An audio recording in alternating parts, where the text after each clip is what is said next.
There he is himself, the man from Philadelphia, Pennsylvania, undefeated, 18-0, battling Angelo Leo this upcoming Saturday, Showtime Championship Boxing. Cool boy Steph in the house.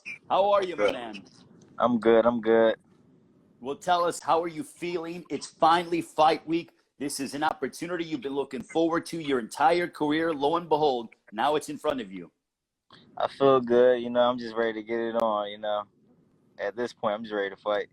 Now, tell me about the process of what you are going to go through this fight week. Premier Boxing Champions is very focused on, the safety of the fighters and making sure you guys are okay. And, you're going into a bubble, I believe. Can you explain to us what exactly your fight week is going to look like this week, Steven?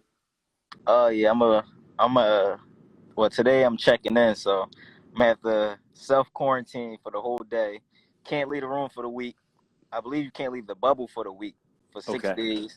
We're gonna be doing a lot of testing, to make sure everybody's health is updated.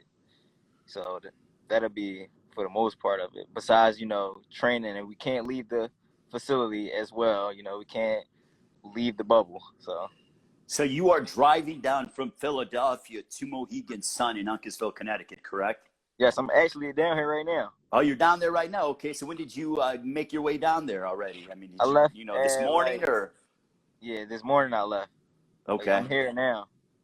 So now you're just waiting to check in, and you're going to be quarantined for what? Until they're going to give you a test, and then tomorrow. So they're going to give you a test tomorrow. 7 a.m. tomorrow, I believe. That's when we get tested. Okay, so you're in the bubble. You cannot leave your room today throughout the remainder of the evening. So when it comes to food and, the things that you need to be able to, prepare yourself for your fight, how does that process work? I mean, they gave us a heads up. So, we took the time to stop by the store and, gather up some things to, hold me over until it's time for me to be able to leave the room. Now, did you get a workout in before you left for Mohegan Sun, Steven, or are you going to do some working out in your room and try to do stuff like that? I got to work out in, but at this point, I just want to rest my body now. Okay, so now it's the come down process and everything else. Mm-hmm. Well, let's talk about your opponent, Angelo Leo. You guys both were on the virtual, the Showtime rollout last week. And I know that you exchanged some words. He said that, you've been rocked and you've been hurt, you've been down in your career. How did you take those comments in which he threw at you? I mean, you can just tell someone else is in his ear, He anytime a person have seen me been dropped is in an amateur video. And that was when I was fighting WSB. And that's on YouTube. Anybody can go look at that. And I don't care about that. Second of all, I've been tested, and that's what that let me know that I have been tested. He hasn't been tested. How do he know how he will hold up when he gets rocked and dropped? And that's all. So I didn't take that personal. I just, I feel like I'm becoming a vet now. So I don't let those comments get to me. Is that, in your mind, is that his way to try to psych himself up? Because different guys get ready in different aspects. Some guys need to be amped up and energetic and kind of let themselves, be a little more vocal than others. I feel like you're kind of like that in between where you'll say what's on your mind, but you don't necessarily act out of character. Your nickname fits you perfectly, Cool Boy Steph, because I feel like, you're just so calm and collected. No, for sure. And as you can see, that's why I didn't even get a haircut. I'm trying to play it safe right now as far as this quarantine and, this COVID-19 stuff. I didn't even get a haircut for this fight. It don't even matter at this point. I got you. So you're trying to do as much as you can and not worry about necessarily style and put yourself in harm's way. For sure. How has it been like the final couple of weeks of training camp for you in preparation for this fight? We are living in very different times, Steven, and obviously there are challenges that come with that. But how have the last couple of weeks of training camp been like for you? It's been challenging here and there, but I adapt. I'm an intelligent person, not just fighter, but I'm an intelligent person. all the way around. So, I had to adapt, and I adapted to it. But it does have some challenges that come along with it. So what are some of those challenges? As far as, like, training alone, sometimes you have to, as I had to do now, virtually. I was virtually training somewhat without my trainers here and there. And, this man between this wearing this mask 24/7, Yeah. running and everything, like everything just been different for me. So when you go ahead and run, you're wearing the mask, correct? I mean, Yeah. how is that? Because I've heard different schools of thinking. Some people, if they're out in open air and everything else, some of them, try to use caution, but you run with the mask on then. Yes. And has that been a little bit more difficult than usual? Is it the same? How is that for you? I mean, it's a little bit more difficult, with the weather that's been going on. It's a little hot in Philadelphia, so it's a little difficult.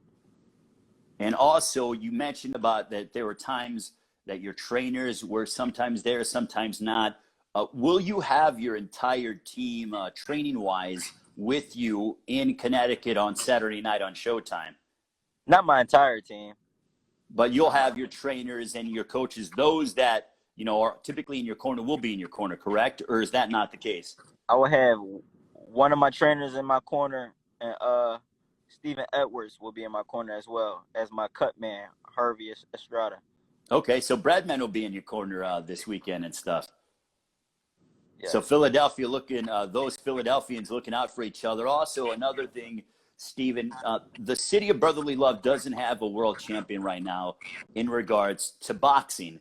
And obviously, we know the rich history of boxing in Philadelphia. How much are you kind of taking that as to say, well, Saturday night, that's all going to change?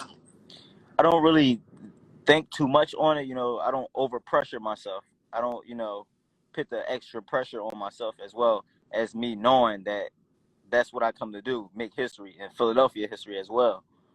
So I'm at this point, it's just, staying cool, calm, and collective. And for you, the gym wars that you've experienced in Philadelphia, and also I know you spent some time working with and sparring with Carl Frampton as well a couple of years ago. Do you feel like your experience, both not only fighting professionally, but also the gym wars that we have heard that have been so synonymous with Philadelphia boxing, are going to benefit you in this matchup against Angelo on Saturday?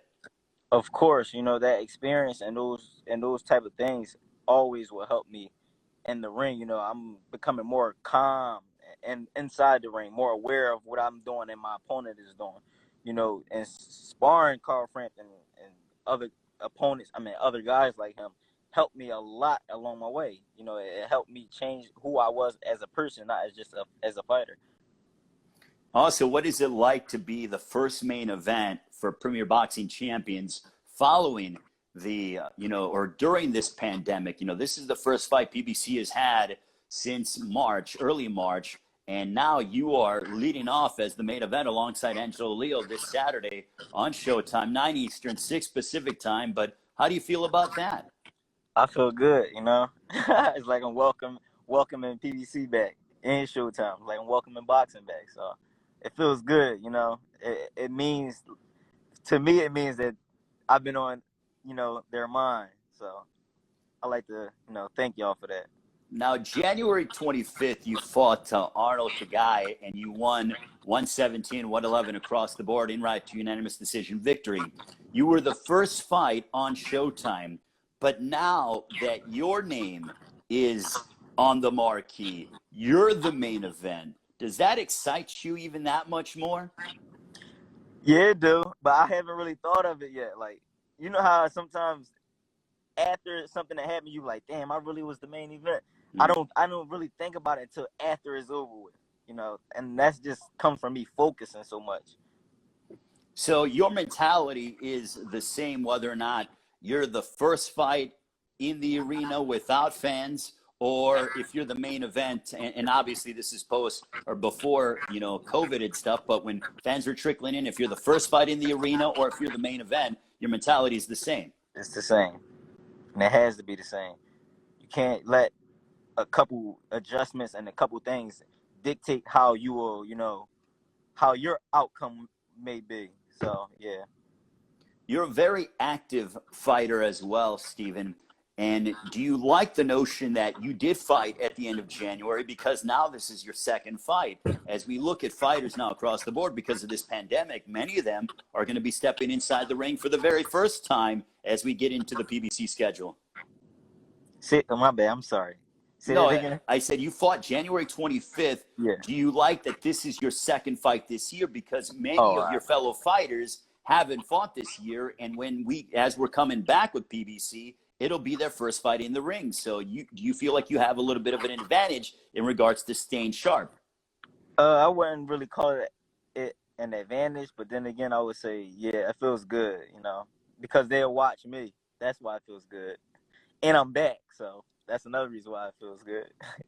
During this pandemic, we've seen the likes of Adam Lopez and also, Joshua Greer and, a couple other guys that you fought and stepped inside the ring with, get some national attention. But now, and you've beaten those guys. As you watch those guys go and do their thing, does it kind of give you, any extra motivation as to say, man, I beat those guys. Wait until I get my TV time? No, it don't really do that to me because, by me beating them, it's just, it lets me know that I'm in a good position that I'm in now, such as fighting for a world title as a main event. And I knew I would get my shot. It's just that, everybody have to, take their time sometimes and take different routes. I like those guys, but who's to say that their time didn't come earlier because they were opponents in that situation. I see.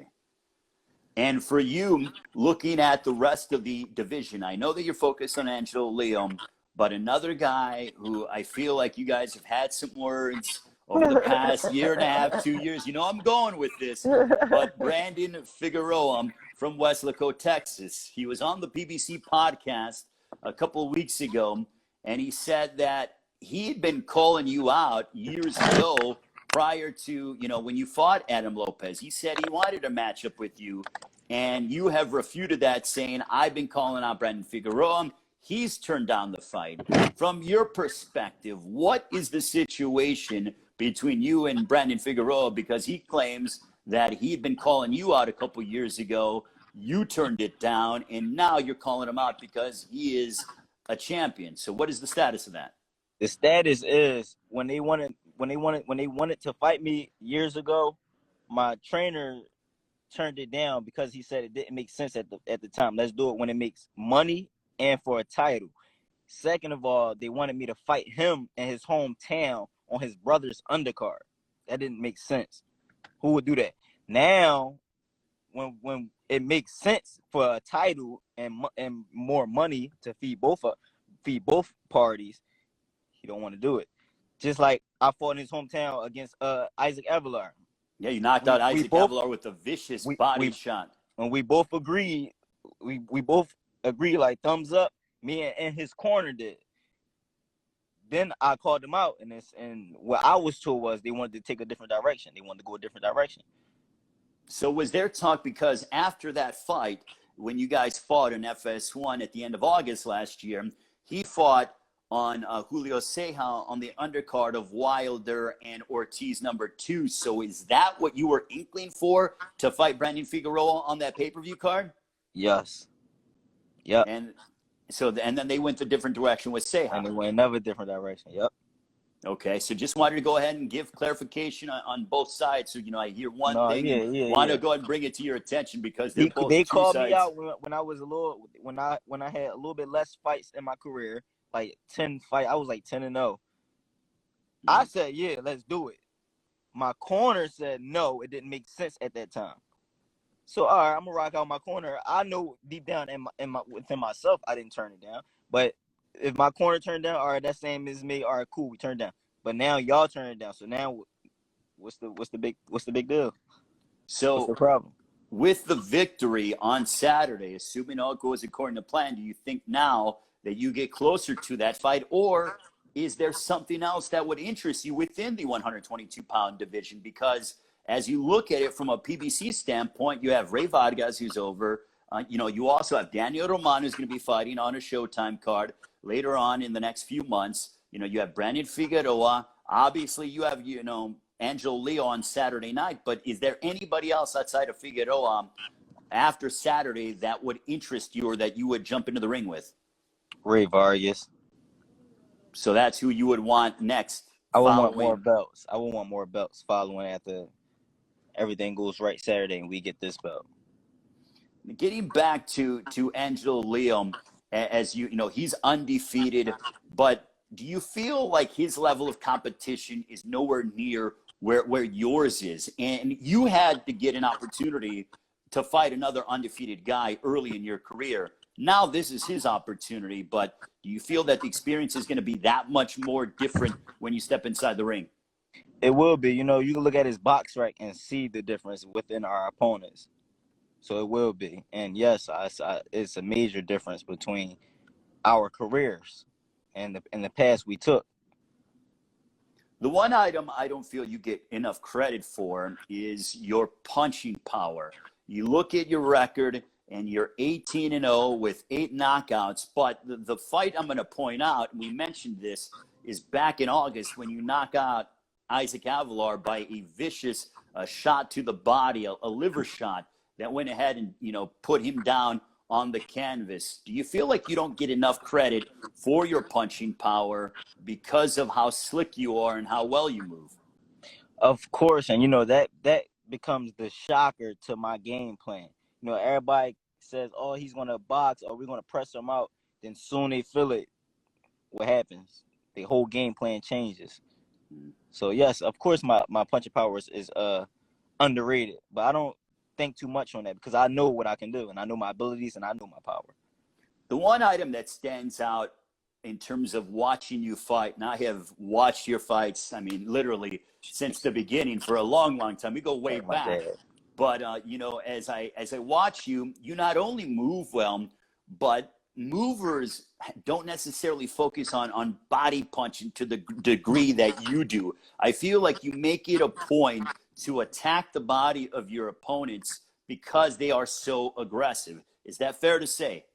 Yes, and I'm a good body puncher, and I like to let them feel that. I want you to feel me go downstairs on you. I want you to feel me hit that body. That's what I be wanting them to feel. And once they feel it, everything changes. I almost feel like you get more of a thrill because having watched your fights ringside for many years, that you get more of a thrill when you land a nice body shot compared to that of something upstairs on the chin or the cheek or anything like that. I kind of see you smiling a little bit in between rounds and stuff like that. It's be like, yeah, I know I got him to the body. The face shot was nice, but the body shot I feel like you get more of a thrill off of. For sure. I love body work. A lot of people see, oh, he got a good jab. We're gonna get past his jab. I'm not just a jabber. I don't even practice and work on my jabs in the gym as much. I honestly don't. It just naturally happens. And that's something I have good. But when it comes to body work, this fight and leading up to this fight, I've really been working a lot. So not to give away, much of your game plan, but as you look at Angelo, how do you preview him stylistically? I think he's a one-sided fighter. Like, he only has one style. He's not versatile to me, I know he's coming to fight. I know that he'll be ready, but I don't think he has what it takes.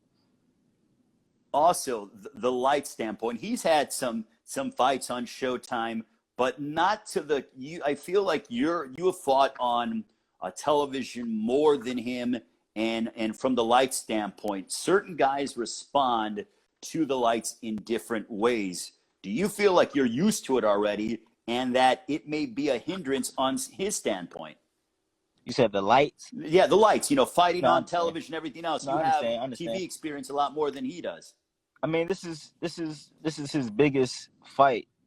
I mean, you can only say this is my biggest fight because of the world title, but this is his biggest fight as far as the opponent-wise, TV-wise, the name of the fight itself. This is the most exposure he has gotten by fighting me ever. This is the most exposure he's ever. So, of course, this is going to be a main factor in this fight that would be a hell of a main factor in this fight. All that he had to deal with a lot of things that he's never dealt with before.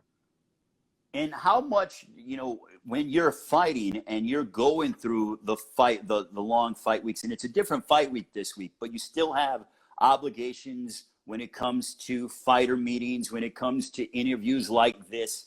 You have been able to juggle that, but, tell the fans of what it's like to have to do these radio interviews, these TV interviews, all these media obligations leading up to a main event on Showtime. It can be exhausting. You got calls from every angle, and some of them you have to really do. So it's like you have to deal with that. You have to deal with, making weight. You have to deal with your outside problems, such as family problems. You have to deal with the gym. And you have to deal with, the COVID-19 that we're all dealing with right now. So it's a lot of pressure on fighters. And none of that matters because you still have to fight and you still got to win. It's definitely a lot of pressure. When you fought on TV the first time, do you remember being and on a big fight for you? Do you remember being a little bit more excited than usual? And there's such a thing, in my opinion, as an adrenaline dump from some fighters. You get that main event, you come out, the cameras are all on you, the bell rings, you come out, and you're starting to do your thing 3 or 4 rounds, and then that adrenaline dumps. And then we get into the full fight because it is 12 rounds in 36 minutes in which you have to fight. I actually hold on, you got to say that again. No, I was saying is that, the energy dump. Do you feel like, him coming out, being in the main event, that he might have a little bit of an adrenaline dump? Some guys handle it better than others. How did you handle it when your first time on TV? I mean, I handled it well. I didn't really have a adrenaline dump. Is that what you would call it, right? Well, that's what I'm saying. Is that an adrenaline dump? You get so excited, you're fighting for 4 or 5 rounds hard, and then we see a little bit of a drop, and we see a drop off. I didn't have that my first time on television. I was prepared for that type of stuff. I didn't have no adrenaline dump. Of course my adrenaline was running, but after that, it wasn't a dump. It was it's like I had it on eco mode after a while. I started to relax and calm myself down, and then continue to hold that pace that I was fighting at. That's more so what I was doing on his behalf. I think he will have an adrenaline dump. Okay. Now, for you, do you feel like your style is better suited for 12 rounds? Because there are things that we see with you that you like to extend the fight, and there are things that I see you do in the 7th and 8th round that you don't do in the 2nd and 3rd round. Is that by design? Yes, that's just me as a fighter overall. Sometimes I like to go the distance, and I am a 12-round fighter. But if need be, and I see it early ahead to get the opponent out of there, I will take that. Also, Steven, where do you get your ring IQ from? Because when you're in that ring, I feel like you're like a computer and processing all this information, and you're thinking a couple of steps ahead and trying to plan out. It's like you're playing chess in many aspects. Athletic chess is what I would say. So where does that ring IQ come from?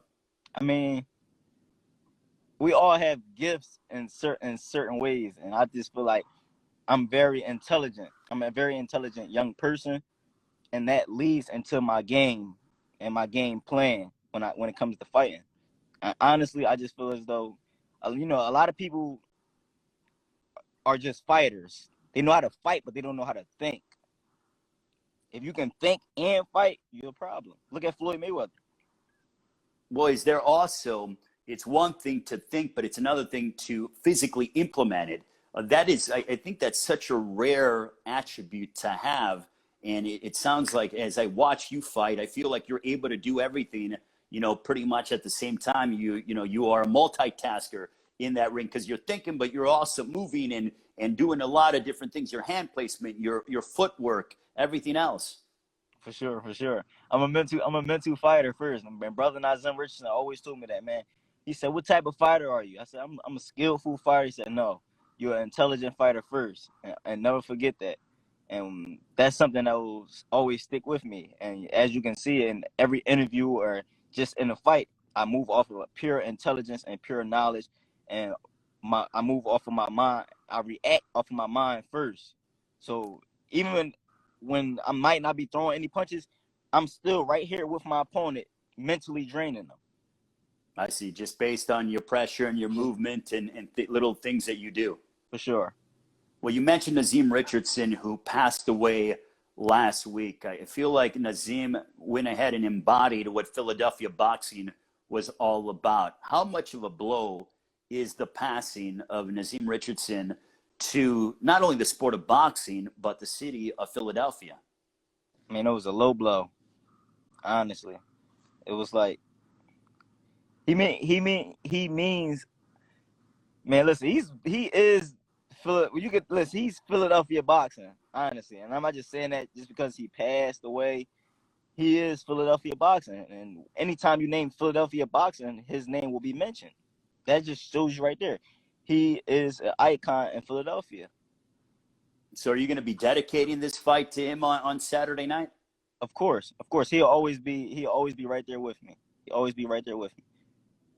As Julian Williams stated before, he can have your confidence, make you feel like you can go in there and beat a gorilla.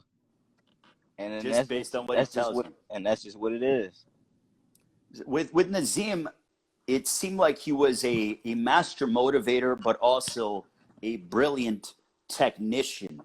And as I talk to fighters from all different parts of Philadelphia, that, you know, I feel like he always left an impression on everybody that he worked with. And I feel like that is not the case with some trainers and teachers in boxing. Of course, you know, he tried to give a message wherever and whenever to whoever he can. And he that's what makes him a great teacher. It wasn't just about boxing and just people who only know boxing. He would talk to anybody about it, and he'll also give life lessons as well as that. And honestly, that's when you know you're a pure teacher, when you can teach and tell and educate someone other than people that are in your sport, you know, like just in life in general. And Cool Boy Steph, getting back to Philadelphia boxing, but you are 26 years of age. You know, you came up in the inner city of Philadelphia. You know, you didn't have the easiest upbringing.